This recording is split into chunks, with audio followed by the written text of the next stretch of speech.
क्या लगता है आपको कि भारत में नेटवर्क मार्केटिंग कंपनियों का भविष्य अभी भी है? क्या इंटेंशन क्या था उस समय वो कंपनी बनाते समय? मैं ऐसी क्रांति लाना चाहता था भारत के अंदर कि एमएलएम इंडस्ट्री के अंदर लोग कामयाब हो, सारे लोग प्राइवेट सरकारी नौकरी के पीछे ना भागे, बिजनेस करे, अपना खुद का व्यवसाय करे, खुद बॉस बने।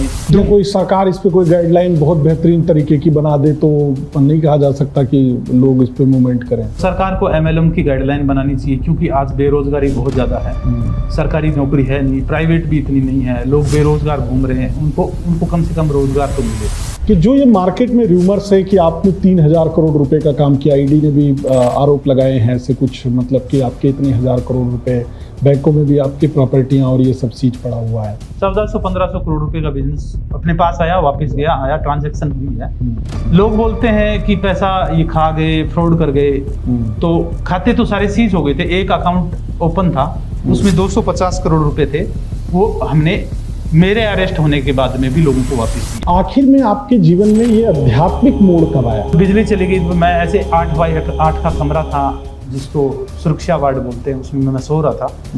ऐसे बाहर की दुनिया खत्म हो गई, ऐसे फील हुआ, अपने आप एक विचार आया कि बाहर कुछ नहीं है, अच्छा। बस एक कमरा है और इसके अंदर मैं बंद हूँ। ये एक पिंजरा है, ऐसे जब पिंजरे की तरह ही दिख रहा था ना वो, और ये पिंजरा ऊपर आसमान में लटक रहा है ऐसे ही, इसके चारों तरफ कुछ नहीं है, तो मैं यहाँ पर क्यों?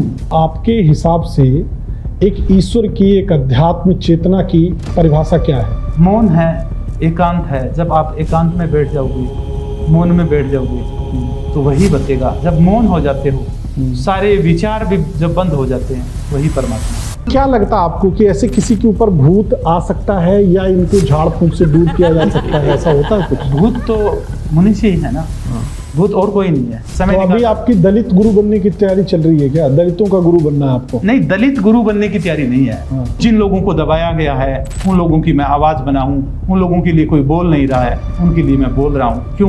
क्योंकि मानवता एक है और सबको समान करने के लिए जब तक जीवन है मैं ये लड़ाई लड़ूंगा। लास्ट में उन युवाओं को क्या संदेश देना चाहते हैं आप? कहीं भी चले जाना, कहीं नारियल चढ़ाना, कहीं लोगों के कहने से टोने टोट के करते रहना, वास्तु के चक्कर में पड़े रहना, लास्ट में अगर सत्य का ज्ञान लेना है तो मेरे पास आना पड़ेगा। कहते हैं ना कि होनहार बिरवान के होत चीकने पात।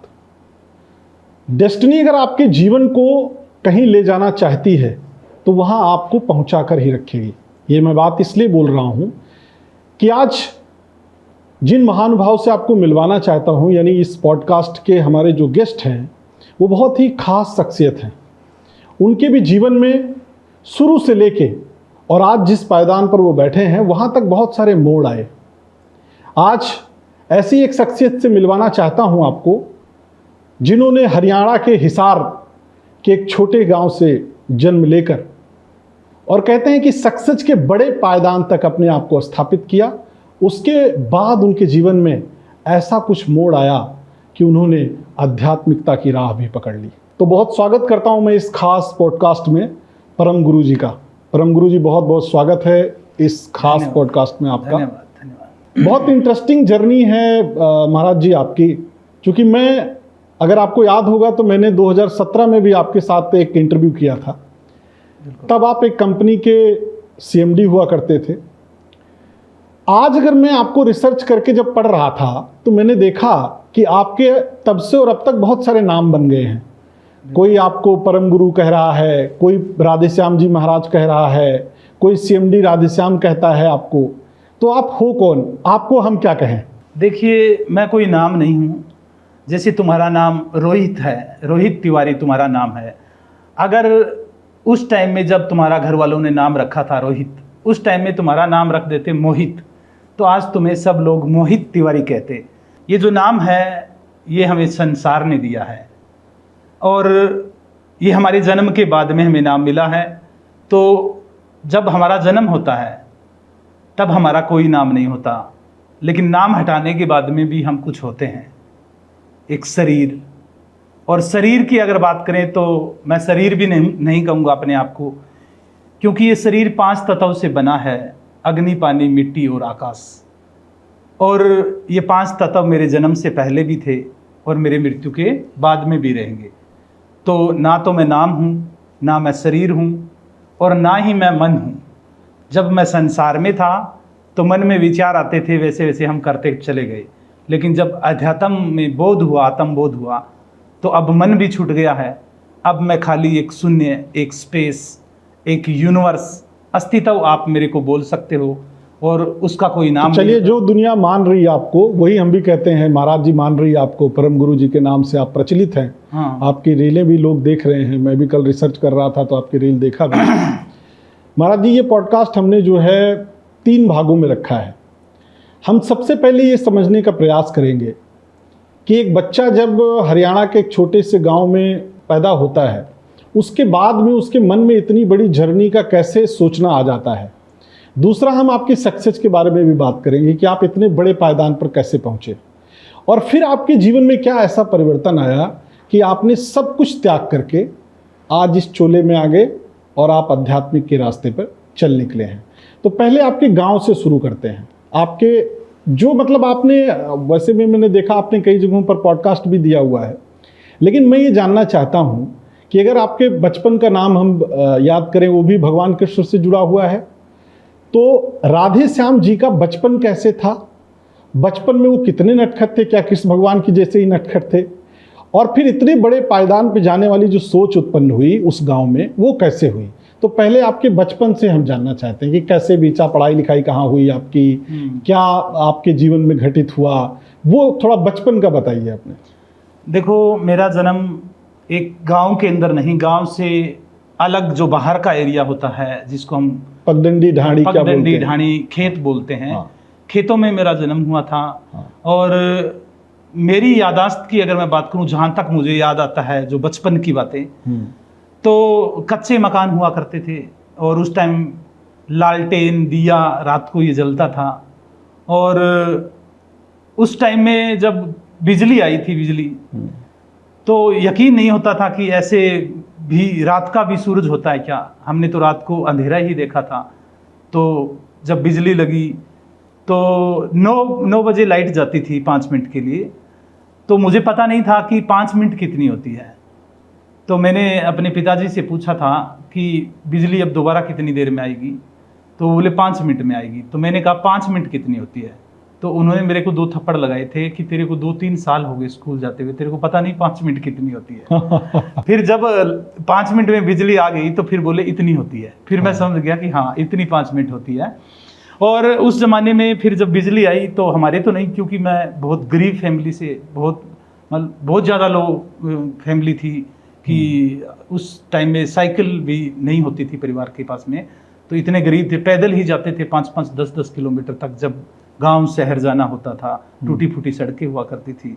पड़ोस के अंदर किसी के ब्लैक एंड व्हाइट टीवी लगा। उस टाइम में वो शटर वाला टीवी आता था। हाँ, बंद होता था ऐसे। हाँ, तो शटर खोलते थे जब महाभारत आता था, महाभारत आती रामायण थी और रामायण आता था। हाँ। तो हम रात को आती थी महाभारत रामायण, तो हम जाते थे 1-2 किलोमीटर पड़ोसियों के घर में देखने के लिए। और जब रामायण शुरू होती थी तो ऐसे टीवी रखा जाता था ऊपर टेबल के ऊपर, तो एरिया के सभी लोग बैठे रहते थे, 100-200 लोग।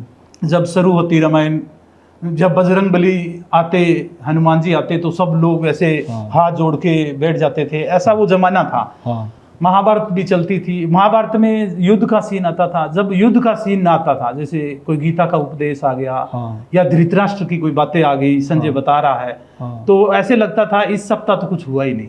अच्छा। लड़ाई नहीं हुई उसके अंदर, अब क्या है, युद्ध नहीं हुआ। लड़ाई में ज्यादा मजा आता था उस टाइम में, बचपन में होता है, सब लोग ऐसे शरारती होते थे ना बच्चे। फिर जब देख के आते थे हम महाभारत, तो फिर उसके बाद में हम तीर बनाते थे, धनुष भी बनाते थे, और ऐसे एक दूसरे पे सावधान ऐसे बोलते थे। तो उस जमाने में जब उम्र थी 6-7 साल की, तो उस टाइम में भी सब बच्चों में मैं कृष्ण बन के ही बैठता था। तब भी आप लीड कर रहे थे? हाँ, तब मैं कृष्ण बनता था, और कोई भीम बना हुआ है, कोई अर्जुन बना हुआ है, ऐसे अपने अपने रोल में थे। और ऐसे पेड़ों के ऊपर भाग के चढ़ जाना, पत्तों से ऐसे नीचे आ जाना, छत से छलांग लगा देना। उस टाइम में पता ही नहीं था कि चोट लगती है क्या। तो ऐसे एक बचपन गुजरा। और धीरे धीरे, और जब दादाजी ज़्यादा मेरे से प्यार रखते थे, उन्होंने मेरे को अध्यात्म की कुछ बातें भी बताते थे बचपन में। 95 के अंदर दादाजी का देहांत हो गया था। तो उस टाइम में मैं, क्योंकि दादाजी के पास में सोता था, तो अकेला महसूस करने लगा धीरे धीरे। और फिर कुछ सवाल निकलने लगे कि दादाजी अब कहाँ चले गए होंगे। तब क्या एज रही होगी आपकी तब मेरी उम्र थी लगभग 10 साल, जब दादाजी एक्सपायर हुए। तब मैं ऐसे सोचता था रात रात भर कि अब दादाजी कहाँ चले गए होंगे, क्या अब मेरे को देख रहे हैं या नहीं देख रहे हैं, ऐसे कुछ जानने की क्यूरियोसिटी थी। हाँ, तो जैसे खेतों में गेहूं वगैरह निकाल लेते थे घर वाले, तो जो गेहूं निकलने के बाद में खेत में ही पड़ी रहती थी, तो उसको 2-3 दिन बाद में उठाते थे बोरे भर के, जैसे मंडी में जाना है। तब तक मैं वहीं पर चारपाई डाल के मेरे को वहीं सुला देते थे कि कोई पशु वगैरह गेहूं ना खा जाए। तो उस टाइम में पूरी रात ऐसे, जैसे हवा चल रही है, पत्ते सुनाई दे रहे थे, कहीं बारिश आई हुई है, सीटी की आवाज़ सुनता था, ऐसे पूरी रात। मुझे पता नहीं था कि वो ध्यान है, ये पीछे से आया था मेरे साथ में, पीछे के जन्मों से। और फिर आप जब बड़े हुए, थोड़ा बड़े हुए, फिर स्कूल जाना शुरू किया। स्कूल जाना शुरू किया था, लेकिन मैं स्कूल गया नहीं कभी। अच्छा। स्कूल था 1 किलोमीटर दूर लगभग मेरे घर से, 1-1.5 किलोमीटर। तो बच्चे जब स्कूल जाते थे, एरिया के जो खेतों से जितने भी घर बने हुए थे, तो मैं जाता था उनके साथ में, लेकिन वापस आ जाता था उनके साथ में, लेकिन स्कूल नहीं जाता था मैं। उस जो बीच का स्पेस था, उस टाइम में मेरे पास में ही तहसील है मंडी आदमपुर, तो मैं वहाँ पर मूवी देखने चला जाता था।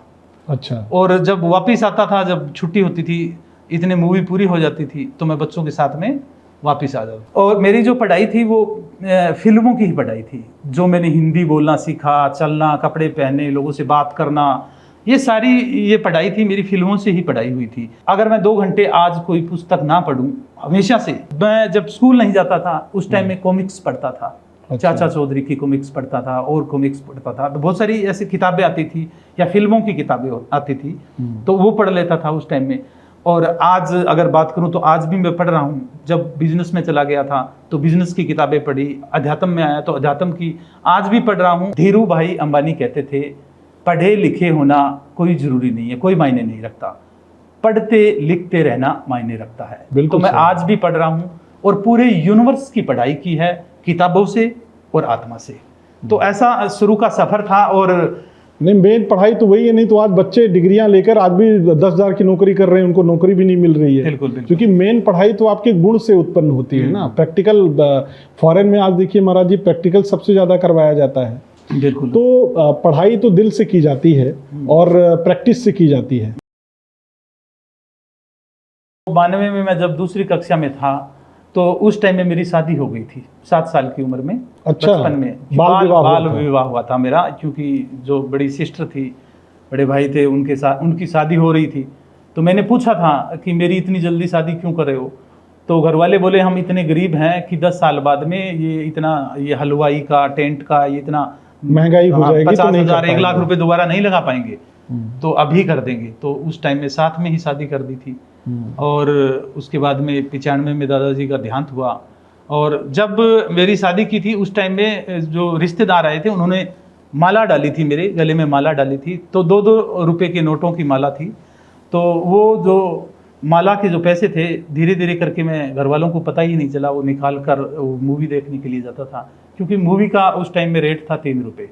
3 रुपये टिकट लगती थी। तो उस जमाने में कौन कौन सी मूवी आपने देखी जो पूरी याद हो आपको? सारी मूवी याद है। और यादाश्त कहाँ से तेज हुई, मैं जब मूवी देख के आता था तो शाम को जो मेरे चाचा के और मेरे भाई हैं, उनको बैठ के शुरू से लास्ट तक धुन के साथ में मूवी बताता था। 3 घंटे की मूवी पूरा 3 घंटे में बताता था। हाँ। और एक मूवी को एक बार नहीं देखता था, क्यों? एक मूवी 7-8 दिन तक रहेगी। हाँ। तो उसको 7-8 बार देखना मजबूरी था। हाँ। मजबूरी इसलिए था कि नहीं देखूंगा तो स्कूल जाना पड़ेगा। हाँ। तो इसलिए 7-8 बार एक मूवी को देखना पड़ता था। हाँ, होता था। हम लोग भी बचपन में जब सर्कस देख के आते थे तो बच्चों को बताते थे कि आज उसने ऐसे छलांग लगाई। लेकिन वो चीजें आज भी काम आती है, वो यादाश्त के लिए वो हमेशा काम आई। आगे जब चलेंगे बताएंगे आपको कि वो यादाश्त आगे हमेशा। तो महाराज जी, आप कितनी उम्र में पूरा समझने लगे थे कि अब मेरा ये घर का बैकग्राउंड है, ये परिवेश है? तो ये किस एज में आपको समझ में आने लगा था? ये ऐसे जब बच्चा 5-6 साल का होता है तब पता चलता है, ये तुम्हारे माँ बाप है, ये तुम्हारा चाचा है, ये ताऊ है, ये तुम्हारा गांव है, ऐसे देश है, ऐसे बहुत सारे देश धरती के ऊपर है। 5-6 साल में समझ में आने लग गया था। और ऐसे लगता था कि मैं कहाँ आ गया हूँ। अगर स्कूल कभी कभी तो बीच में जाना पड़ेगा भाई, पूरे साल में ऐसे मान के चलो 20-30 दिन तो जाना ही पड़ता था। जाना पड़ेगा। 20-30 दिन पूरे साल में जब जाते थे तो मास्टर उस जमाने के अंदर सरकारी टीचर ऐसे जैसे पशुओं को मारते हैं ऐसे बच्चों को मारते थे, ऐसे कंधे पे उठा उठा के नीचे फेंकते थे, ऐसे हाथों पर डंडे। तो ऐसे लगता था कहाँ आ गया हूँ भाई, ऐसे कैसे ये जोड़ी पूरी होगी, ऐसे मन में होता था। तो आपकी तो शादी हो गई, फिर दादाजी आपके एक्सपायर हो गए, तब आपकी उम्र 10 साल 11 साल रही होगी। उसके बाद का कैसे सिलसिला चला? फिर जब आप 12 13 14 साल के हुए, 15 साल के हुए, तब तो और बड़े हो गए, समझदार हो गए। फिर उसके बाद में कैसे आपके मन में फिर क्या मैंने बोला घर वालों को कि मैं स्कूल नहीं जाऊंगा, चाहे कुछ भी हो जाओ। तो घर वालों को पता था अगर जाएगा तो इसका अभी नाम लिखवाना, फिर किताबें लेके आना, 1-2 हज़ार रुपये खर्चा लगने वाली ही बातें हैं। तो उन्होंने कहा खेत में लग जाओ। तो फिर मैं खेती करने लग गया था और बैलों से हल चलाया है और कस्सी से पानी, रात को पानी लगाना, नहर का पानी 2-3 किलोमीटर जाना 15-16 साल की एज में। तो ऐसा हुआ। फिर जब मैं 17 से 2-1 साल खेती की, फिर मेरे से खेती नहीं हो रही थी। तो फिर मेरे को घर वालों ने फर्नीचर का काम सीखने के लिए मंडी यादवपुर में छोड़ दिया कि फर्नीचर का काम सीख। अच्छा, ये लकड़ी जो बनती लकड़ी है। का बेड वगैरह ये। तो साइकिल लेके जाते थे, 6 किलोमीटर दूर थी मंडी हमसे।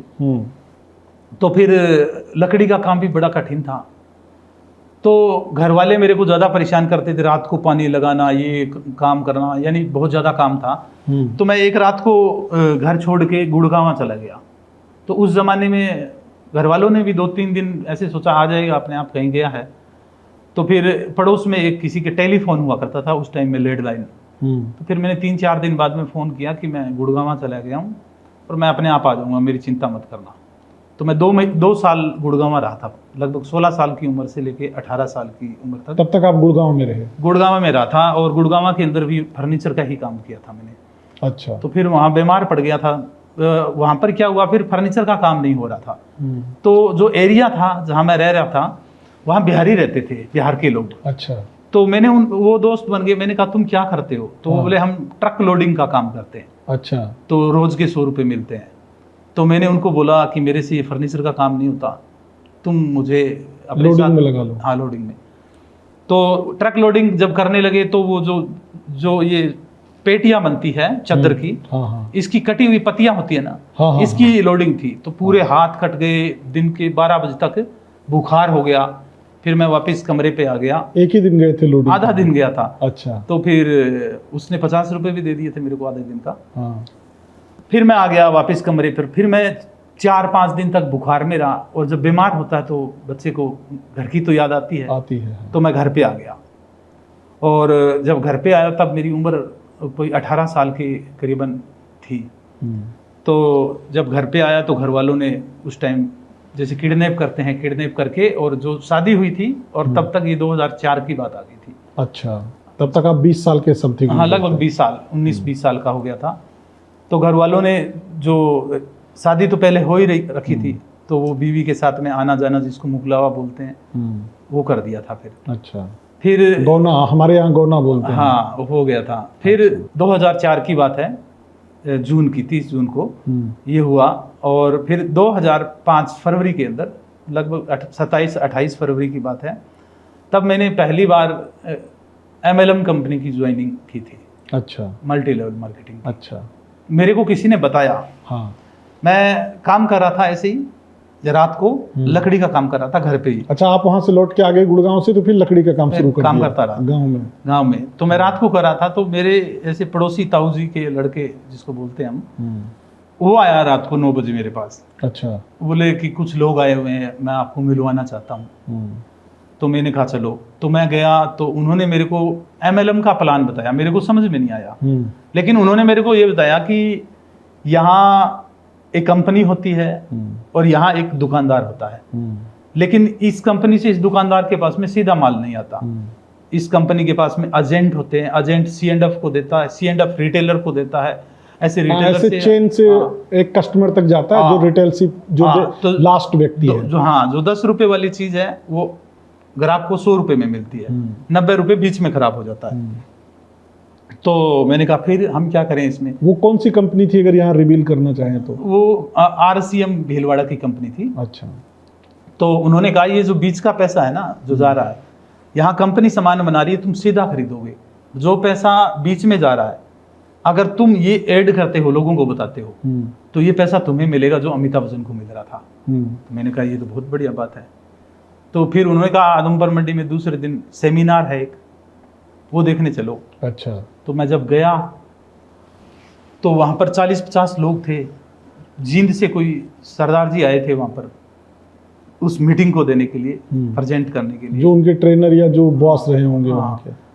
तो उन्होंने अपनी इनकम उस टाइम में बताई थी 45,000 रुपये महीने की। महीने की 45,000 रुपये महीने की जब इनकम सुनी तो यकीन नहीं हुआ।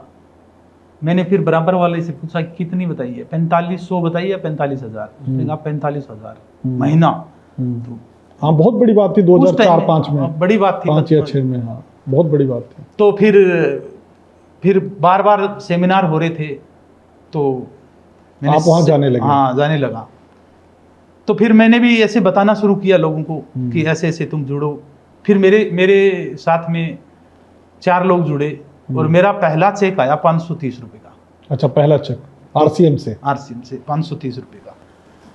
और घर पे हमेशा ही जो डॉक्यूमेंट आते थे, कभी बाहर से कभी भी कोई लेटर आता था, वो ऐसे आता था तुम्हारे लोन की किस्त, ये वो जमीन। पहली बार पैसों का चेक आया होगा। पहली बार पैसों का चेक तो आया। घर वाले भी खुश हुए होंगे। हाँ, बड़े खुश हुए, क्योंकि 500 रुपये तब भी महीने रखते थे। 500 रुपये महीने रखते थे।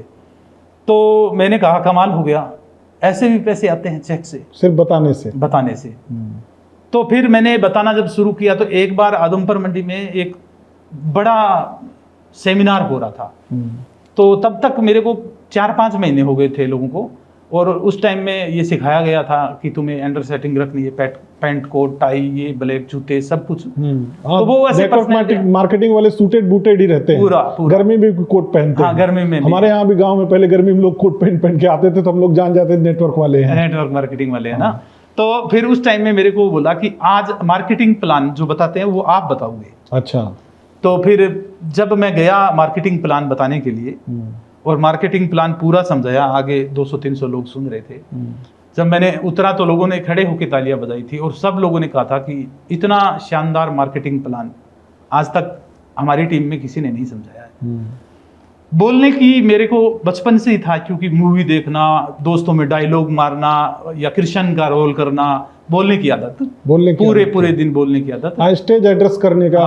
लोगों बच्चों में मैं ऐसे कहीं भी शादी ब्याह होता तो सारे बच्चे लेके बैठ जाता था, उनके साथ में डायलॉग। तो बाद में जब मैंने वो कहा तो स्टेज से तो सब लोगों ने तारीफ की, तो फिर मेरे को अच्छा लगा कि मेरे को लोग सुन रहे हैं। और उसके बाद में जब भी कोई इशार में या कहीं भी होता तो मंच संचालक, जिसको एमसी का रोल करना बोलते हैं, पूरे प्रोग्राम का होस्ट रहते हैं, होस्ट, तो वो सब लोग बोलते थे कि आपको ही करना है। तो ऐसे मैंने 4-5 साल तक उस कंपनी में काम किया। 4-5 साल में मेरे 7-8 लाख रुपए कर्जा हो गया। ऐसा नहीं आया, ऐसा ही आता 2,000, 5,000, 2,005, खर्चा लगता था 20,000, 30,000। हाँ, डेली चलना है, लोगों को फाइनेंसर थे 10 रुपए सैकड़ा वाले, उनसे पैसा ले लेके और 7-8 लाख रुपए कर्जा हो गया। और लेकिन उसमें बस सिर्फ बोलना ही सीखा। और ये यादाश्त, बोलना क्या है, 2 घंटे क्या बोलना है, वो ही बचपन में जो मूवी बताने वाली आदत थी वो वहां से चली हुई आ रही है। वो वहां से फिर वहां पर काम आई। फिर वहां पर फेल हो गए, कुछ नहीं हुआ। फिर कितने साल किया वो उसको, आरसीएम को? लगभग मेरे ख्याल में 2005 की शुरुआत से लेके 2010 तक किया था। अच्छा, फिर क्या हुआ? तब तक 2 बच्चे भी हो गए थे, 2 बेटियां हो गई थी। अच्छा, जिम्मेदारियां बढ़ने लगी। हाँ, तो सब लोग बोल रहे थे तेरे 2 बेटियां हैं तो पूरे दिन बाइक लेके घूमता है। पिताजी को बोलते थे ये तुम्हारी थोड़ी बहुत ज़मीनें हैं उसको भी सेल करवाएगा, तुम इसको रोको। तो फिर मैं इंश्योरेंस का भी काम करने लग गया। फिर 2012 के अंदर प्रॉपर्टी का काम किया मैंने। अच्छा, रियल एस्टेट का। तो नेटवर्क मार्केटिंग के बाद मैंने छोड़ दिया। मैंने कहा जिंदगी में कभी नेटवर्क मार्केटिंग नहीं करेंगे। और प्रॉपर्टी डीलर बन गए? प्रॉपर्टी डीलर बन गए। क्या फिर दिमाग में आया था कि क्यों छोड़ देना चाहिए नेटवर्क मार्केटिंग? क्योंकि 5-6 साल में इतना कर्जा हो गया, मांगने वाले पीछे, समय भी खराब हुआ, पैसा भी चला गया। फिर आपको लगा कि अब इसको छोड़ देना चाहिए, ये पैसा भी उतारना है, नहीं तो ये पैसा कैसे उतारेंगे। तो उस टाइम में रियल एस्टेट का काम अच्छा चलता था, तो रियल एस्टेट का काम मैंने शुरू किया। अच्छा, और उसके बाद इंडिविजुअल या किसी के साथ में? वैसे मैंने भाई के साथ में ही किया था। अच्छा, मंडी में। तो वो अच्छा चला, 2 साल 1.5 साल चला था। फिर वहाँ पैसे वैसे आने लगे, कमाई होने अच्छा लगी। हो गया था कि जो पीछे जो कर्जा था वो उतर गया था, और गाड़ी गुड़ी ले ली थी, ऐसी छोटी मोटी प्रॉपर्टी भी ले ली थी। तो डाउन जैसे ही डाउन आया तो फिर कोई नहीं, पूरे दिन कोई नहीं आता था, खाली पड़ा रहता था। तो फिर एक दिन अचानक, वैसे मैं सेमिनार देने के लिए भी बीच बीच में जाता था, जब और कंपनियों के 20,000 50,000 रुपये मैं लेता था फिर 2 घंटे बोलने का। तो एक कोई कंपनी थी, उसका सेमिनार देने के लिए मैं पहले गया था फतेहाबाद में। वो कंपनी थी बंसीलाल की, और फिर उस टाइम में उन्होंने मेरे को पैसे दिए नहीं थे, तो मैं उनके पास में फ़ोन करता था कि मेरे पैसे। फिर फ़ोन बंद आने लग गया था। फिर एक दिन 2014 की बात है, लास्ट कोई नवंबर दिसंबर में, एक दिन सुबह सुबह कॉल आता है बंसीलाल का कि कहाँ हो। तो मैंने कहा मैं तो वहीं हूँ, प्रॉपर्टी का काम कर रहा हूँ। तो फिर वो आए बाइक लेके मेरे पास में, तो उन्होंने कहा कि MLM कंपनी करना चाहता हूँ मैं आपके साथ में, आप अगर करो तो हम दोनों मिलके ऐसे ऐसे कर लेंगे। तो मैं भी सोच रहा था, क्योंकि काफ़ी दिन से एक साल से मैं खाली बैठा था कि कुछ करूं ऐसे पहले चल रहा था, इधर से वो आ गया। क्या आप जब RCM में काम कर रहे थे, 6 साल आपके खराब हो गए थे, तो आपको ऐसा उस समय कुछ फील था कि मैं भी बहुत बड़ी नेटवर्क कंपनी खड़ी करूंगा? क्योंकि आप उस समय उनके मालिकों को भी सुना होगा, जाना होगा, तब बहुत सारे सेमिनार भी अटेंड किए होंगे, तो क्या उस समय आपके दिमाग में ऐसा कुछ बैकग्राउंड में था कि मैं एक बहुत बड़ी नेटवर्क कंपनी बनाऊंगा? चलता था, ये दिमाग में चलता था। और जब प्रॉपर्टी का काम डाउन आया तो बस यही चल रहा था कि कोई कंपनी कुछ करूं, कंपनी बनाऊं। MLM शुरू होती है, बंद होती है, एक ऐसी MLM चलाना चाहता था कि उसमें MLM की जो लीडर है वो पैसा कमाए, लोगों को फायदा हो, कंपनी कभी बंद ना हो। तो ऐसी प्लानिंग चल रही थी उस टाइम में। फिर मेरी बंसीलाल से मुलाकात हुई, फिर निर्णय लिया कि कंपनी हम चलाएंगे तो MLM इंडस्ट्री का इतिहास बदल देंगे, ठीक है, उस लेवल पर काम करेंगे। और मल्टी लेवल मार्केटिंग में आज तक लोग बर्बाद हुए हैं, तो हम लोगों को आबाद करेंगे और कभी बंद नहीं होने देंगे। तो इस सोच से शुरुआत की गई थी कंपनी की, और हमने लोगों को टाइम पर पैसा दिया, और लोग जुड़ रहे थे, विश्वास बढ़ रहा था। मेरे तो आंखों में आंसू आ जाते थे कि इतने सारे लोगों को, 1-1 लाख लोगों के सेमिनार जब होने लगे। शुरुआत के 2 साल तक नहीं चली थी कंपनी बिल्कुल, उसमें भी कर्जा हो गया था 5-6 करोड़ रुपए, वो भी फाइनेंस पर उठा था, 10 रुपये सैकड़ा इधर उधर। बाद में प्लान चेंज करते गए नहीं, यहाँ पर एक सवाल आता है कि लोग ये भी जानना चाहते हैं, कई सारे लोग, कि इस MLM कंपनी को, बहुत सारी MLM कंपनी अभी भी चल रही है, एम्बे चल रही है, बेस्टीज चल रही है, बहुत सारी कंपनियां हैं, इसको फंसने फंसाने का धंधा भी बोलते हैं लोग, ठीक है ना, मजाक के तौर पे अगर बात करें कि कोई भी आ गया तो उसको बोलते हैं फंसने फंसाने वाला धंधा है। क्या लगता है आपको कि भारत में नेटवर्क मार्केटिंग कंपनियों का भविष्य अभी भी है? और आपने तो इतना बड़ा सेगमेंट करके भी देखा, तो आपको क्या लगा था उस समय कि कुछ ऐसा सेगमेंट में चेंज लाया जाए? क्या इंटेंशन क्या था उस समय वो कंपनी बनाते समय? देखो, MLM इंडस्ट्री के अंदर इतने साल जिया था, और मैं खुद MLM इंडस्ट्री में पहले बर्बाद हुआ था, मैंने लोगों को बर्बाद होते हुए देखा था जो बहुत पुराने टाइम से काम कर रहे थे। तो मैं ऐसी क्रांति लाना चाहता था भारत के अंदर कि MLM इंडस्ट्री के अंदर लोग कामयाब हो, सारे लोग प्राइवेट सरकारी नौकरी के पीछे ना भागे, बिजनेस करे, अपना खुद का व्यवसाय करे, खुद बॉस बने, अपना खुद का बॉस बने, ना कोई टाइम की पाबंदी हो, जब मन करे तब करे, अपनी इस दुनिया से चले जाए तो भी उसकी टीम से उसके परिवार को पैसा आए। तो इस सोच के साथ में मैंने MLM की शुरुआत की थी, और मैं नहीं मानता कि भारत में कोई MLM चलेगी। जिस लेवल पर, जिस सोच से, जिस विचार, जिस लेवल पर मैंने काम करके देखा कि जीवन में कभी भारत के लोग MLM को समझ पाएंगे या फिर मल्टी लेवल मार्केटिंग यहाँ भारत में चल पाएगी। इसका कारण है, यहाँ चलने नहीं देते, यहाँ दूसरी कंपनी वाले पर्चा करवा देते हैं, लोग करवा देते हैं, जब आदमी बड़ा होता तो लोग पर्चा करवा देते हैं। यानी यहाँ की सोच है वो बड़ी अलग प्रकार की है। तो MLM में आगे भी कभी जीवन में मैं नहीं देख पा रहा हूँ दूरदृष्टि के अंदर कि कभी लोग कामयाब होंगे इसके अंदर। क्यों कोई सरकार इस पे कोई गाइडलाइन बहुत बेहतरीन तरीके की बना दे तो नहीं कहा जा सकता कि लोग इस पे मूवमेंट करें? सरकार गाइडलाइन बनाए, उस गाइडलाइन को फॉलो करके लोग काम करें, तो बने। और सरकार को एमएलएम की गाइडलाइन बनानी चाहिए, क्योंकि आज बेरोजगारी बहुत ज़्यादा है, सरकारी नौकरी है नहीं, प्राइवेट भी इतनी नहीं है, लोग बेरोजगार घूम रहे हैं, उनको कम से कम रोजगार तो मिले, लेकिन ऐसा नहीं तो हुआ। महाराज जी, जब आपकी कंपनी बहुत बड़े हाइप पर चल रही थी, मैं देख रहा था यूट्यूब पर भी आप लाखों लाखों लोग को सेमिनार दे रहे हैं, आपका भी एकदम कोट पैंट टाई में 2017 में जब आपसे मिला था तो आपको लिफ्ट में मैं देखा तो हमने कहा अरे यार ये तो बहुत बड़े बिजनेसमैन हैं। तो ऐसा फर्दर जब आपका इतना हाई चल रहा था और आपकी प्रोडक्ट बेस की कंपनी, आप जैसा बता भी रहे हैं कि प्रोडक्ट लेवल पे आप सेलिंग करते थे, डायरेक्ट सेलिंग में थे आप, तो ऐसा क्या हुआ अचानक कि, या उस समय आपको क्या लगता था कि मेरी कंपनी कितने दिनों तक सस्टेन कर पाएगी, या हम इतने लाखों लोगों देखो, को रोजगार कंपनी देके अगर उस टाइम बैठेंगे? बंद ना करते, उस टाइम एफआईआर ना करते, आज भी चल रही होती और पूरे जीवन चलती, कभी बंद नहीं होने वाली थी कंपनी। अच्छा। कभी बंद हो ही नहीं सकती थी कंपनी। उस लेवल पर लोग जुड़े हुए थे, उस लेवल पर लोग वर्क कर रहे थे, आज भी चलती और हमेशा चलती, कभी बंद नहीं होती। और उस टाइम में फिर एफआईआर हुई, एक्सीडेंट हुआ, इसको बोल सकते हैं एक्सीडेंट होना, और ये होना ही था। क्योंकि इसके बाद में एक नया अध्याय, नया पार्ट शुरू होने वाला था मेरे जीवन का, जिसको हम अध्यात्म बोलते हैं। उस पर भी आऊंगा, लेकिन 2-3 सवाल कि जो ये मार्केट में रूमर्स है कि आपने 3,000 करोड़ रुपए का काम किया, ईडी ने भी आरोप लगाए हैं ऐसे कुछ, मतलब कि आपके इतने 1,000 करोड़ रुपए, बैंकों में भी आपकी प्रॉपर्टियां और ये सब चीज पड़ा हुआ है, क्या मतलब आपको लगता कि जो आपके ऊपर आरोप लग रहे हैं, लोग बोलते भी हैं कि हमारे पैसे खा गए, हमारा ऐसे उन्होंने नुकसान कर दिया, लोग बोलते हैं कि हमने ज़मीनें बेच के पैसे लगाई, तो उन्होंने लालच बस पैसे लगाए या जो भी लगाए, जो आपके ऊपर ये 3,000 करोड़ का आरोप लगता है। मैं बहुत सारी वीडियोस भी देख रहा था कि 3,000 करोड़ रुपए का, नहीं 3,000 का नहीं था। तो ये कितना मतलब एक्चुअल में क्या लगता है आपको कि ये 1400-1500 करोड़ रुपए का बिजनेस अपने पास आया, वापस गया, आया, ट्रांजैक्शन हुई है।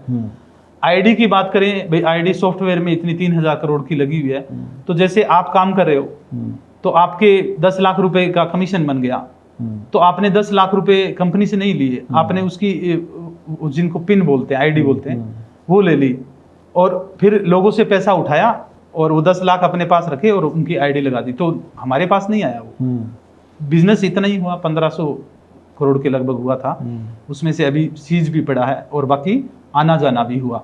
लोग बोलते हैं कि पैसा ये खा गए, फ्रॉड कर गए, मेरी नॉलेज में ऐसा कुछ नहीं है। मैं पूरे दिन मार्केट में रहता था और वो एजेंट लगे रहते हैं, आपके नीचे एजेंट सेमिनार देता था, लोग होते हैं, बहुत सारे लाखों लोग जुड़े हुए थे, वो लोगों से पैसा उठा रहे थे, अपना कमीशन कटवा के वो पैसा अपने पास रख रहे थे। बाकी मैनेजमेंट में कभी ऑफिस जाता नहीं था, तो मुझे इस चीज़ का नॉलेज नहीं है कि उसमें लोगों ने कितना क्या पैसा लगाया।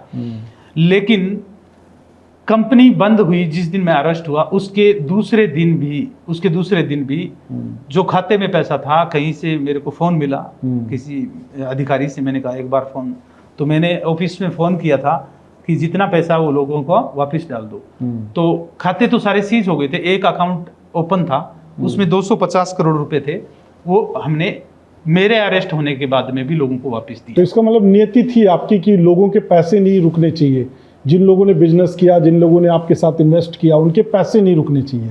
नहीं, ऐसा कभी सोचा ही नहीं था कि कभी फ्रॉड कर रहे हैं। ये तो बाद में न्यूज़ वाले न्यूज़पेपर वाले या लोग या अपनी नहीं, न्यूज वाले तो महाराज जी वही छापते हैं जो उनको पुलिस बताती है, या फिर वो जो आपके ऊपर आरोप लगते हैं वही छापते हैं। पुलिस तो हमेशा अगर मेरे को गलत नहीं बताएगी तो मुझे अरेस्ट करके जेल में कैसे रखेगी? कैसे तो रखेगी? मुझे गलत बताएगी, और मुझे जब गलत बताएगी तो वो मीडिया को वो बताएंगे, वो लोगों को, फिर लोगों के बात आने, जब मैं जेल में रहा उसके 2 साल तक हर रोज न्यूज में आता था, आज 3,000 करोड़ का आरोपी, फ्रॉड करने वाला, ठग, ये वो। मैं सोचता, शुरू में तो मेरे को गुस्सा आता था, यार मेरी ऐसी कोई सोच ही नहीं थी, मेरे को ऐसे क्यों बोल रहे हैं, ठीक है। और बाद में क्योंकि उस समय मैं आपका जब इंटरव्यू किया था तो आपको याद होगा, आपने जहर मुक्त खेती का कॉन्सेप्ट चलाया था, आप मदर रसोइयां चलाते थे, गरीबों को खाना और वो इंटरव्यू बहुत हिट रहा था। और हमने जब आपके वो विचार सुने थे उस समय, आपने किताब भी लिखी थी माइंड इज किंग, तो आप तो युवाओं को सुधारने की बात कर रहे थे। बिल्कुल। तो ऐसी कोई नियत नहीं। एक सवाल और आ रहा, अपन आगे भी बढ़ेंगे महाराज जी। जब आप वो कोट पैंट टाई का जब सिलसिला चलता था, जब आपके पीछे गाड़ियों के काफिले चलते थे, जब आपके एरिया में बहुत सारे लोग अमीर बन रहे थे, उस समय क्या आपको लगा था कि मैं सक्सेस हो गया हूँ पूरा? नहीं, सक्सेस का कोई पता ही नहीं चला था मेरे को। मेरे को पता ही नहीं चला था, बस मैं तो बस बढ़ता ही जा रहा था। लोग जुड़ रहे थे, अपने सेमिनार दे रहे थे, कभी ऐसे ठहर कर देखा ही नहीं था कि अब कहाँ किस लेवल पर पहुंच गया हूँ। फिर सीधा देखो, ये होता है, करनी होता है कि हमारे पीछे जन्मों के कुछ कर्म होते हैं।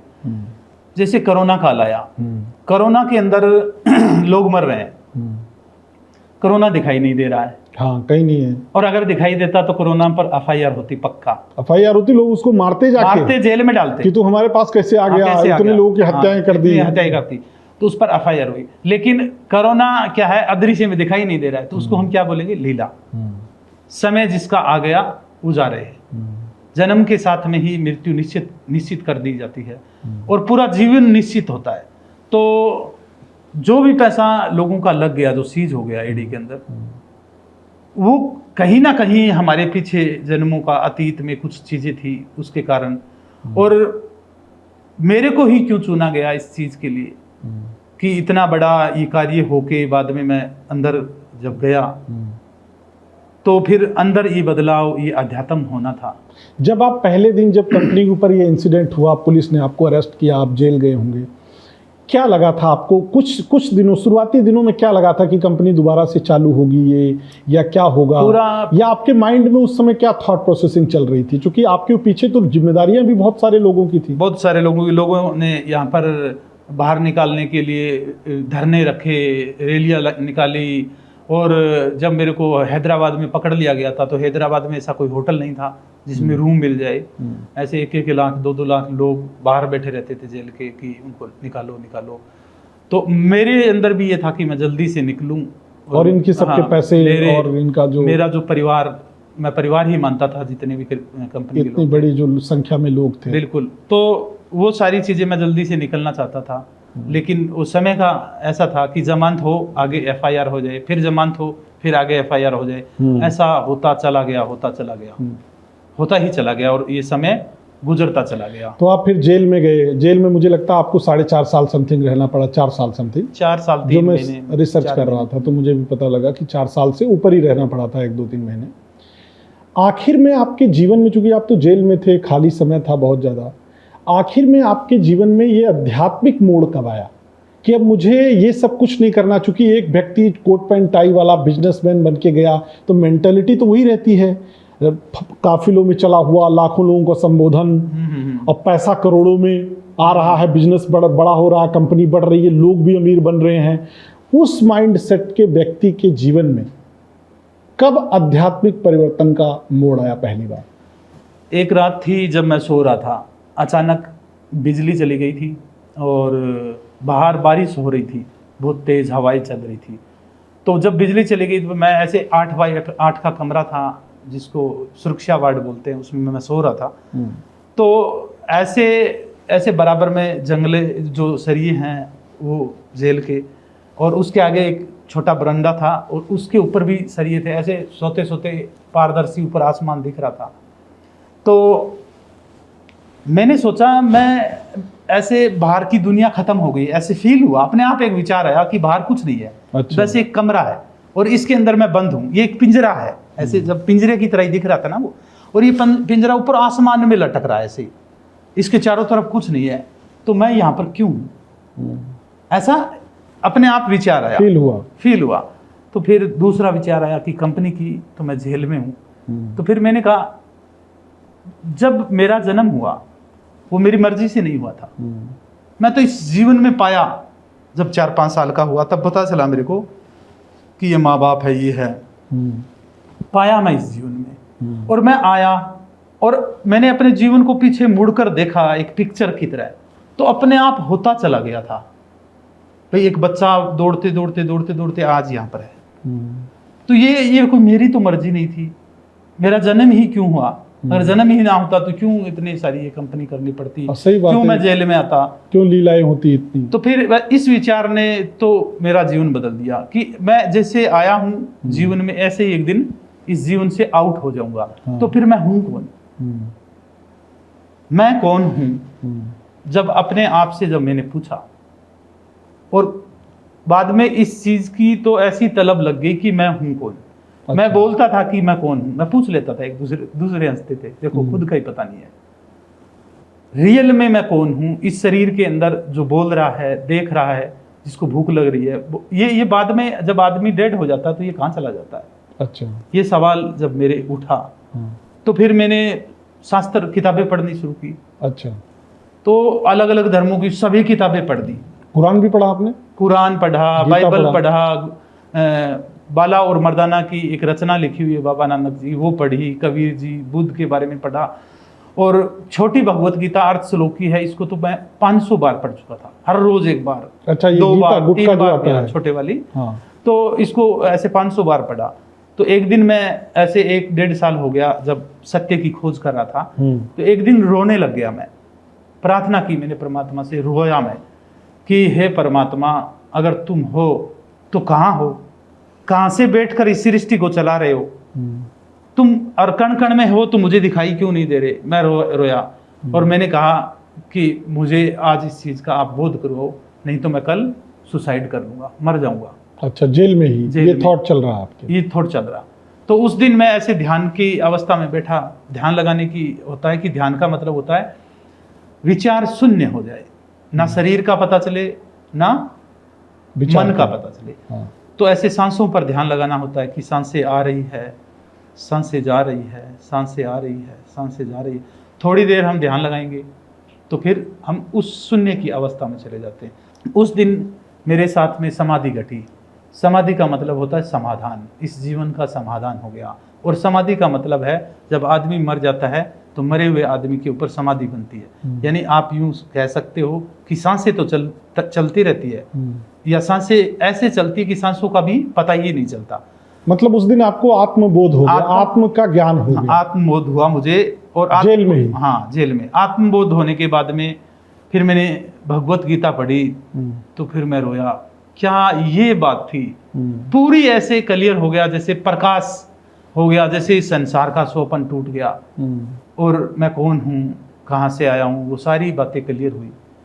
और उसके बाद तो क्या आपने उसी समय ये डिसाइड कर लिया था कि जेल से निकलने के बाद में ये आध्यात्मिक यात्रा को ही आगे बढ़ाऊंगा? हाँ, मैंने ये कर लिया था कि मैं भाई कुछ और बता रहे हैं, आज तक जो बता रहे हैं ना वो पाखंड बता रहे हैं, और मैंने कहा अब जो सत्य है वो मैं बताऊंगा कि कण कण में ईश्वर है, कहाँ है। जैसे आप हो, मैं हूँ, ये जो बीच में खाली स्पेस है, आपको खाली स्पेस दिख रहा है, मुझे ये भरा हुआ दिख रहा है।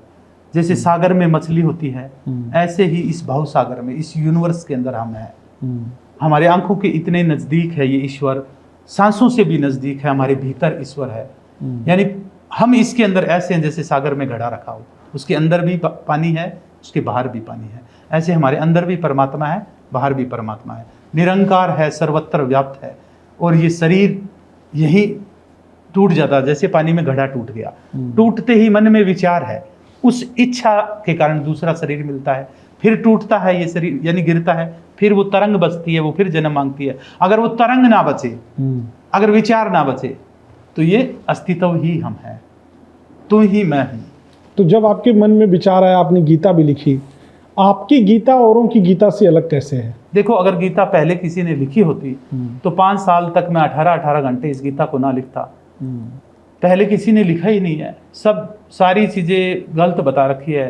श्लोकों को इधर इधर इधर पूर्व की तरफ मुंह करो, इधर अगरबत्ती लगाओ, इधर दिया लगाओ, ये ऐसा है ही नहीं गीता के अंदर। सब ने अपने मान्यताओं को मजबूत किया है, किसी ने इसको अर्जुन बनकर जानने की कोशिश नहीं की। कृष्ण बनना तो बहुत दूर की बात है, अर्जुन बनकर भी जानने की कोशिश नहीं की। और मैंने इसलिए लिखा कि जैसे मेरे को 10,000 किताबें पढ़ने की जरूरत पड़ी, आने वाली पीढ़ी एक ही पुस्तक पढ़े और पूर्ण ब्रह्म ज्ञान हो जाए, उसको पूरा ज्ञान हो जाए, इसलिए लिखी। और आज के लोगों के लिए मैं ज्ञान नहीं दे रहा हूँ, आज के लोगों को तो ये शरीर दिखाई दे रहा है, इस शरीर के अंदर जो शून्य है वो दिखाई नहीं दे रहा। मैं ये ज्ञान जो अब आज लिख रहा हूँ, बोल रहा हूँ, बता रहा हूँ, ये आने वाली पीढ़ियों के लिए है, क्योंकि आने वाली पीढ़ियाँ मुझे जान पाएगी।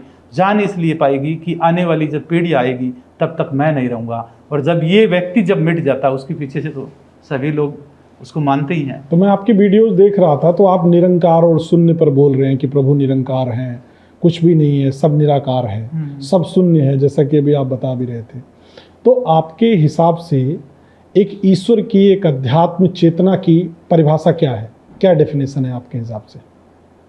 मौन है, एकांत है। जब आप एकांत में बैठ जाओगे, मौन में बैठ जाओगे, तो वही बचेगा। जब मौन हो जाते हो, सारे विचार भी जब बंद हो जाते हैं, तो बाकी जो बचता है वही बचता है। जैसे यहाँ से फिर आप हट गए, पेड़ पौधे मैं सब हट गए यहाँ से पृथ्वी से, और अब पृथ्वी हटा दो, फिर चंद्रमा तारे सूर्य सब हट गए, जो बाकी बचता है वही परमात्मा है।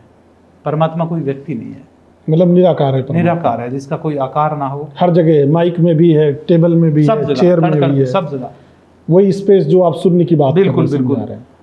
अब जैसे ये टेबल है, हमें टेबल दिखाई दे रहा है, लेकिन ये स्पेस के अंदर है। इस टेबल को यहाँ से हटा दो, यहाँ पर जो खाली जगह है, स्पेस, आकाश, वही परमात्मा है। तो हमारे यहाँ तो गुरुओं को भी भगवान माना जाता है। गुरु और शिष्य की परंपरा को आप कैसे देखते हैं? क्योंकि अब आप भी तो कहीं आध्यात्मिक रास्ते पे, आप भी कोई ना कोई शिष्य बनाएंगे। बिल्कुल, बहुत सारे अनुयायी हैं मेरे, हाँ। और जो जुड़े हुए हैं। देखो, गुरु और शिष्य का जो संबंध होता है वो इस दुनिया का सबसे प्यारा और सच्चा संबंध होता है। क्यों? जितने भी संसार के लोग जुड़े हुए हैं वो तुम्हारे से स्वार्थ के साथ में जुड़े हुए, चाहे वो परिवार के लोग हो, मित्रगण हो, या कोई मानव जाति में कोई भी हो, कोई न कोई स्वार्थ से तुम्हारे साथ जुड़े हुए हैं। लेकिन गुरु और शिष्य का जो प्रेम होता है, मिलन होता है, वो किसी स्वार्थ का नहीं होता, वो निस्वार्थ है। निस्वार्थ। क्यों? गुरु भी परमात्मा की प्राप्ति में विलीन हो रहा है, और शिष्य पूछ रहा है, गुरुदेव मैं कैसे हूँ?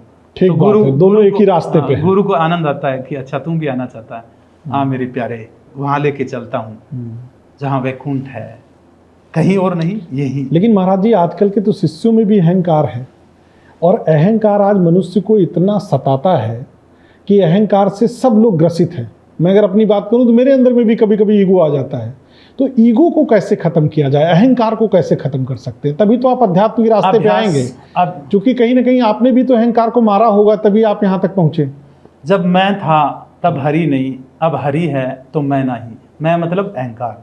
जब अहंकार था तो मेरे अंदर हरि नहीं थे, आज मेरे अंदर हरि है तो आज अहंकार नहीं है। दोनों एक म्यान में नहीं आ सकते, एक को ही आना पड़ेगा। अहंकार टूटे तो बोध घटे। जब बूंद कहे मैं बूंद रहकर सागर को जानूंगी, तो कभी जान नहीं पाएगी। बूंद को मिटना पड़ेगा, और जैसे ही बूंद मिटती है, गिरती है सागर में, तो खुद सागर बन जाती है। एक नदी, गंगा, जमुना, सरस्वती, नर्मदा, यरमदा, ये जब तक है तब तक ये सागर को नहीं जान पाएगी। और जैसे ही इनका अस्तित्व, इनका वजूद हटता है और गिरती है सागर में, और जैसे ही गिरती है, फिर ना कोई गंगा है ना कोई जमुना, फिर तो सब सागर है, सब सागर बन जाती है। तो मैं छूटा हरि घटे, तो मैं छूटता नहीं है। अगर किसी व्यक्ति को कहें कि आपको परमात्मा पर विश्वास है तो क्या आप अपनी गर्दन काट कर दे सकते हो, तो बंदा अपनी गर्दन काट देगा। किस लिए? कि मैंने गर्दन काट के दिखाई है कि मेरे को विश्वास है। वहां पर भी अहंकार, गर्दन गिर जाएगी, अहंकार खड़ा रहेगा। अहंकार जब नहीं रहेगा, और ये अहंकार जाता है अभ्यास और वैराग्य। वैराग्य, ये संसार झूठा है, असत्य है, नाशवान है, बार बार इसको देखना कि कुछ नहीं है, और अभ्यास बार बार करना, सांसों के ऊपर शून्य होने के लिए अभ्यास करते जाओगे तो एक दिन यहीं आओगे। सबको आना पड़ेगा। कोई आज आएगा, कोई 100 जन्म बाद में आएगा, कोई 1,00,000 जन्म बाद में आएगा।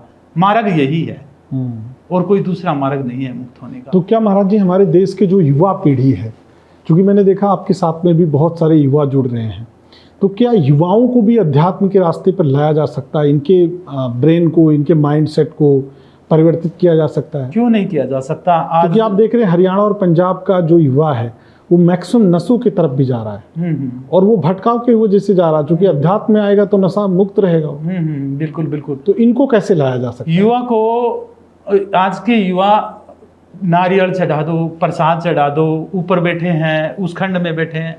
आज की पीढ़ी उस पाखंड से तो निकल चुका बाहर, प्रैक्टिकल मांगती है। आज की पीढ़ी को प्रैक्टिकल चाहिए। आज अपने जो वीडियो डालते हैं, ये बच्चे बताते रहते हैं कि आपकी जो वीडियो है, जितनी भी देख रहे हैं, 10 लाख लोगों ने देखी, कोई 15 लाख ने, कोई 5 लाख ने, उनमें से देखने वाले 80% युवा है, यानी 35 साल से कम की उम्र के हैं। तो युवा देख रहे हैं, युवा को समझ में आ रहा है। क्यों आ रहा है? क्योंकि हम विज्ञान के साथ में बात कर रहे हैं। ज्ञान और विज्ञान जब दोनों मिलता है तो उसको बोलते हैं तत्व ज्ञान। तब वो तत्व ज्ञान तत्व ज्ञान बनता है। तो तत्व ज्ञान से लोगों को समझ में आ रहा है, आएगा, धीरे धीरे आएगा। और जिनका वक्त आ गया है उनको ही आएगा, जिनका वक्त नहीं आया है अभी तो वो जन्मेंगे मरेंगे, जन्मेंगे मरेंगे। तो ये चक्कर चलेगा। महाराज जी, आपने बताया कि नारियल चढ़ा दो, नींबू काट दो, ये सब अभी देखा होगा आपने कुछ मंदिरों में भी ऐसा पाखंड चलता है कि जैसे भूत भगाने का मूवमेंट है, किसी के ऊपर माता आ गई, किसी के ऊपर भूत आ गई। भूत, क्या लगता है आपको कि ऐसे किसी के ऊपर भूत आ सकता है या इनको झाड़ फूंक से दूर किया जा सकता है? ऐसा होता है कुछ? भूत तो मनुष्य ही है ना। हाँ, भूत और कोई नहीं है। अब देखो, हम अपनी शक्ल नहीं देख पाते, हाँ, कभी जीवन में नहीं देख पाते। अब आप कहोगे शीशे में तो देखते हैं, शीशे में क्या पता हमें जो दिख रहा है वो हमने जो मन में सोच रखा कि मैं ऐसा हूं, वही तो दर्पण में दिख रहा हो। जो मेरे को दर्पण में दिख रहा है, क्या पता आपको वो ना दिख रहा हो चेहरा। हाँ, वो नहीं दिख रहा है। तो जब हम इस चीज को क्लियर ही नहीं कर सकते कि हमारी शक्ल कैसी है, तो हम ही तो भूत है, और कौन भूत है? और ये भूतों की नगरी है, ये संसार भूतों का शहर है, भूतों की बस्ती है, दौड़ रहे हैं सब भूत। और ये सब भूत है, ये सब भूत है। और हार्डमास की पाइप है ये। आप गौर से देखो ये है क्या? इन्होंने कपड़े पहन लिए, कपड़े पहन के अब ये बाइक पर चल रहे हैं। भूत ही तो दौड़ रहे हैं, कोई गाड़ी चला रहा है, ये भूत ही है सब। इनमें क्या है ऐसा भी कि ये मैं हो? क्या है इनमें मैं? ना तो इनका मर्जी से जन्म हुआ, ना इनकी मर्जी से मृत्यु आई, ना ये अपनी मर्जी से जीवन जी रहे हैं। तो कहाँ इंसान हुए? तो ये जो लोग दावा करते हैं कि हम झाड़ फूक करेंगे यानी मंत्र मारेंगे, तो मंत्रों की इतनी शक्ति है कि भूत को भगा दें? विश्वास। आपको विश्वास हो गया कि इतने बड़े संत ने मेरे पे झाड़ फूंक कर दिया, इतने लोग ठीक हुए, मैं भी हो जाऊंगा। और आप हो गए। जैसा जैसा आप सोचते हो, जैसी आपकी दृष्टि वैसी आपके लिए सृष्टि। जैसा आप सोचोगे वैसा ये संसार नजर आएगा। ये इस संसार की माया है। कुछ भी सोचो, कुछ भी। बहुत सारे लोग हैं, अब तुम ऐसे कई लोगों को आवाज सुनाई देने लग जाती है, बोलता कोई नहीं है, आवाज सुन रही है।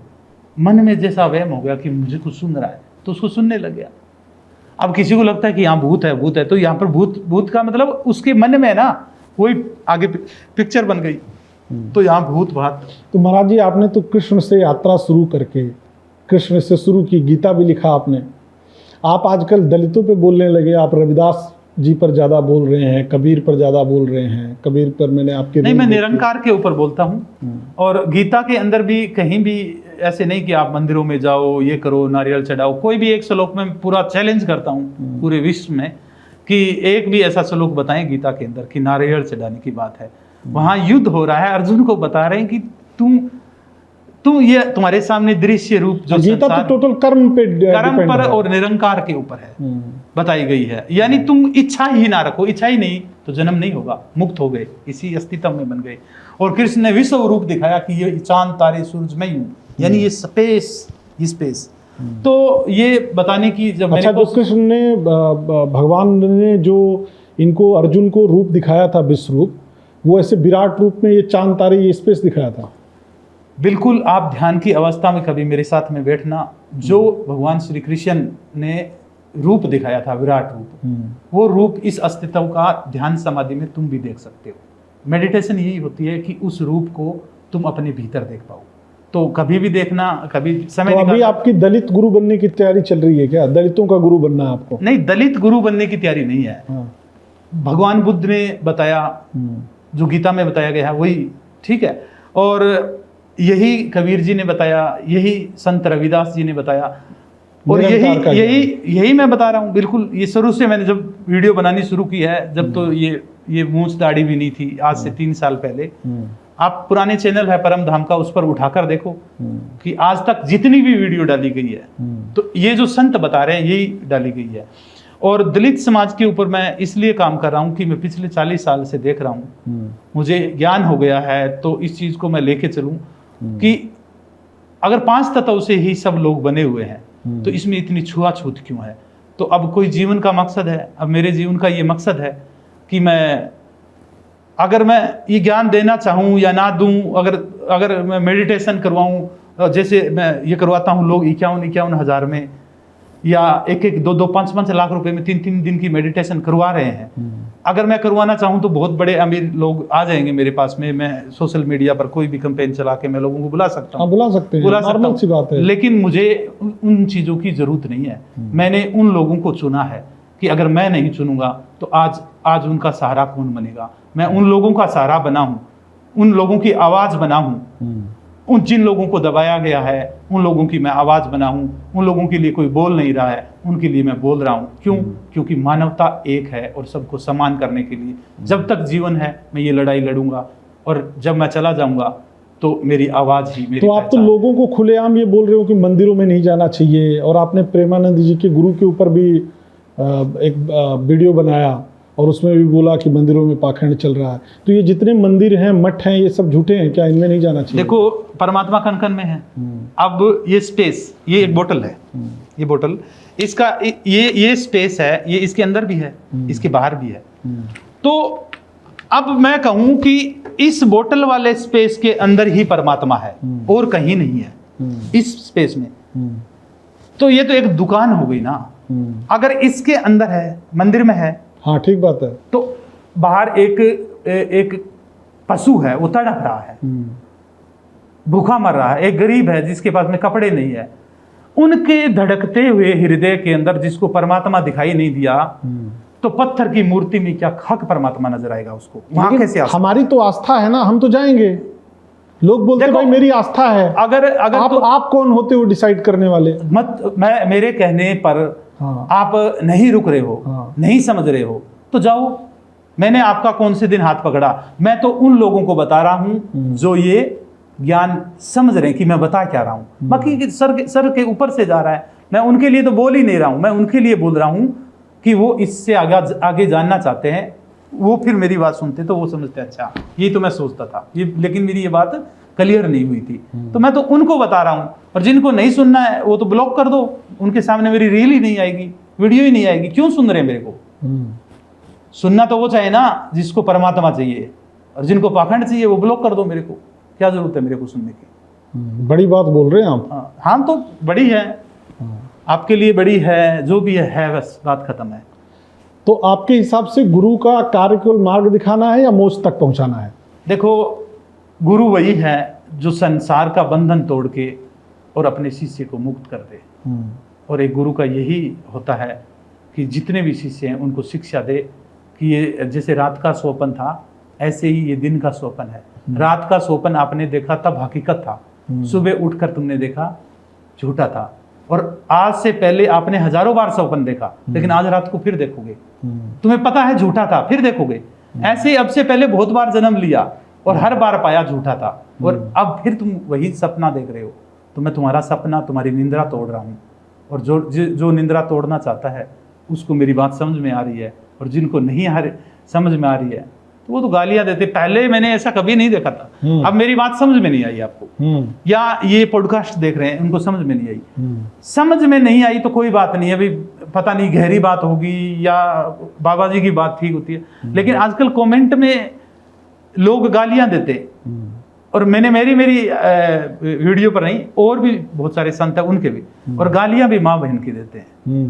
तो अब मैं लोगों की तो अब बात ही नहीं करूंगा कि अब तो ये भूत बोलता हूं मैं इन लोगों को, ठीक अच्छा। है। और ये भूत इस सोशल मीडिया की जमाने में उस चरम सीमा पर जा चुका है कि इसको खुद का ही पता नहीं, ये रोबोट बन गया, इसको पता ही नहीं है।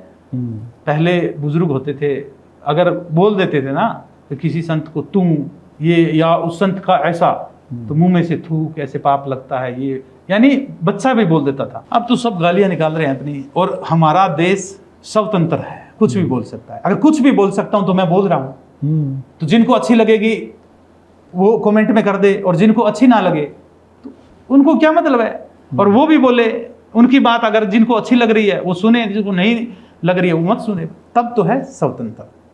अगर मेरे को बोलने का ही अधिकार नहीं है तो कहाँ समझता है? हाँ, आपको भी बोलने का अधिकार है, जो कमेंट लिख रहे हैं उनको भी बोलने का अधिकार है। नहीं तो वो बोले ना, अपना आइडिया कहीं और बोले, हाँ। मेरे को क्यों गालियां दे रहे? जब वो बोलेंगे तो मैं गालियां थोड़ी ही दूंगा। हाँ ठीक है, वो उनका आइडिया है, उनकी सोच है, मेरी सोच है, मेरी सोच वाले मेरे साथ में है, उनकी सोच वाले उनके साथ में जाएगी। तो मैंने सुना महाराज जी आप भी कोई अभिमंत्रित माला दे रहे हैं जिसका बहुत ही आपने अभी तक उसको बहुत सिद्ध किया हुआ है, तो उस माला से भी लोगों का कल्याण हो रहा है, क्या है वो माला? ऐसा कुछ नहीं है, माला वगैरह ऐसा मैं कुछ नहीं दे रहा हूँ। ठीक है, मैं मेरे को देखकर सामने वाले के जीवन में कुछ परिवर्तन होता है, या मेरे से मिलने से या कोई आशीर्वाद लेने से कोई होता है उसके जीवन में, तो वो उसकी श्रद्धा है, और मैं ऐसी कोई चीज़ नहीं दे रहा हूँ। तो आपको क्या लगता है कि जिस तरीके से युवाओं में आपकी पॉपुलैरिटी बढ़ रही है, लास्ट में उन युवाओं को क्या संदेश देना चाहते हैं आप? मैं तो सभी युवाओं को एक ही संदेश देना चाहता हूँ कि आज के टाइम के अंदर अगर तुम्हें कोई सत्य का ज्ञान दे सकता है निस्वार्थ भाव से, मुझे तुमसे कभी भी कोई कुछ भी चीज नहीं चाहिए, तो तुम्हें एक ही सिस्टम दे सकता है, वो है परम धाम। दूसरी जगह तुम कितने ही भटकते रहो, सब जगह दुकान। आगे क्या योजनाएं महाराज जी दलितों को लेके या और सामाजिक व्यवस्थाओं को चेंज करने के लिए, कि क्या योजनाएं, आप क्या क्या करने वाले हैं आगे? देखो, तैयारियां ऐसे तो है नहीं कि कोई शादी का प्रोग्राम है, हम तैयारियां में लगे 20 दिन रह गए हैं, बस कर रहे हैं। जितना होगा वो हम सत्य के ऊपर चल रहे हैं, और जो सत्य पर चलना चाहते हैं वो लोग आएंगे, और आगे का किसको पता है। तैयारियां तो हम बहुत ज़्यादा करते हैं, पल में परले होए बहुरी करेगा कब, यानी बस कर रहे हैं, जो करना है वो होता जा रहा है। पल में परले, एक छींक के साथ में कहते ना कि प्राण निकल जाएंगे और रुमाल जेब में ही रह जाएगी। तो आगे का तो तैयारियां परमात्मा को पता है कि अब वो क्या करवाना चाहता है इस हार्ड मास की पाइप से। अब ये शरीर मेरा नहीं रहा, ना ही मेरा जीवन रहा है, मैंने तो ये समर्पण कर दिया कि हे परमात्मा, हे शून्य, हे निरंकार, अब ये तुम्हारा यंत्र है, और इससे जो तुम करना चाहो तुम करो। इस पे फूल बरसाओ, इस पर पत्थर बरसाओ, इसको दुआएं दिलाओ या गालियां दिलाओ, अब मेरे को नहीं, ये तुमको ही पड़ रही है। यानी जब फूल बरसते हैं तो मैं ऐसे आंखें बंद कर लेता हूँ, मेरे पे नहीं तेरे पे बरस रहे हैं। और जब गालियाँ पड़ती है तो भी मैं बोलता हूँ मुझे नहीं, तुझको ही निकाल रहे हैं। तो लोग परमात्मा को गालियाँ निकाले, फूल बरसाए, आगे की रोहित ऐसा कोई प्लानिंग नहीं है, लेकिन बस चलते ही जा रहे हैं। आप कहते हैं कि तू ही मैं हूँ, तू ही मैं हूँ, तू ही मैं हूँ का एक लॉजिक है, हर चीज जुड़ी हुई है। जैसे अभी आपने सांसें छोड़ी है, जो छोड़ी हुई सांसें होती है उसको अब मैं उसी सांस को मैं ले रहा हूँ। आपके लिए वो जो सांस मर गई थी, हम जो सांस लेते हैं उसे बोलते हैं अपान, जो छोड़ते हैं उसे बोलते हैं प्राण। छोड़ा हुआ प्राण, मरा हुआ प्राण आपका मेरे लिए जीवन बन गया, और मेरा छोड़ा हुआ प्राण किसी दूसरे के लिए जीवन बन गया। तो हम सब जुड़े हुए हैं, अलग अलग कुछ नहीं है। जैसे एक पत्ता दूसरे पत्ते से सोचे कि ये अलग, मैं अलग, ये येलो है, मैं तो हरा हूँ, ये तो बूढ़ा हो गया, मैं जवान हूँ। अगर ऊपर से देखेंगे तो, अगर वो अंदर जाएंगे ना तो वो एक ही टहनी पर है। अब एक टहनी के मैं अलग, ये टहनी अलग, अगर वो और अंदर जाए तो वो एक ही शाखा पर है। एक शाखा का मैं अलग, ये शाखा अलग, तो वो और अंदर जाएंगे तो वो सब लोग एक है, तो वो एक ही तने पर है। और अब एक पेड़ कहे मैं अलग, दूसरा पेड़ अलग, तो वो और अंदर जाएंगे तो वो एक ही पृथ्वी पर है। और एक पृथ्वी कहे मैं अलग, चंद्रमा अलग, सूर्य अलग, वो और अंदर जाएंगे तो एक ही शून्य के अंदर है। तो इसलिए मैं बोलता हूँ तो महाराज जी चलते चलते युवाओं को और जो दर्शक आपको सुन रहे हैं इतनी देर से, उनको क्या संदेश देना चाहते हैं? बस युवाओं को मैं यही कह रहा हूँ कि ज्ञान के साथ में विज्ञान को जानूं, कि इसमें ज्ञान भी है और इसमें विज्ञान है, दोनों मिलने के बाद में तत्व ज्ञान है। और पूरे जीवन में कहीं भी भटक कर आ जाना, कहीं भी चले जाना, कहीं नारियल चढ़ाना, कहीं लोगों के कहने से टोने टोट के करते रहना, वास्तु के चक्कर में पड़े रहना, लास्ट में अगर सत्य का ज्ञान लेना है तो मेरे पास आना पड़ेगा। और जब तक नहीं आओगे तब तक ऐसे ही भटकते रहोगे। तो युवाओं को मेरा यही संदेश है कि सत्य के अंदर आए, असत्य को त्यागे। चलिए, मेरा भी आपको बहुत बारंबार प्रणाम है, आपने इतना अच्छा समय दिया हमें। और मुझे लगता है जिन लोगों ने आपको सुना है वो अध्यात्म को और नज़दीक से समझ पाएंगे, और जो लोग आपसे ताल्लुकात नहीं रखते हैं वो भी कहीं ना कहीं कुछ ना कुछ तो ज़रूर समझ पाएंगे। बहुत बहुत धन्यवाद गुरुदेव आपका कि आपने इतना अमूल्य समय दिया। नमस्कार। सुखी रहे, शांत रहे।